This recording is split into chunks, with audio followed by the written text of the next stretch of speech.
ito ay rated SPG. Striktong patnubay at gabay ng magulang ang kailangan. Maaaring may masiselang tema, lengguwahe, karahasan, sexual, horror o droga na hindi angkop sa mga... Si Belle nga mismo ang nakatuklas sa kanyang tunay na pagkatao.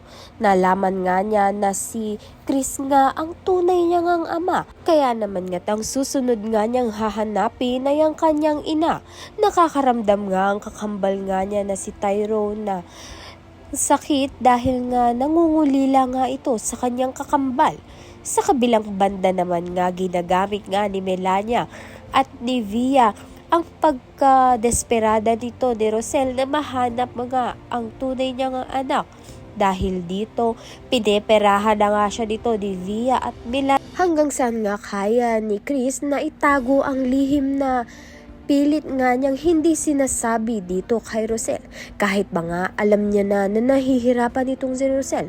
Natatakot nga kasi itong si Chris na pagbayaran ng kanyang mga kasalanan kay Rosel at makulong. Kaya naman nga't yan at iba pa ang dapat nating pakaabangan. Maraming salamat sa iyong panonood.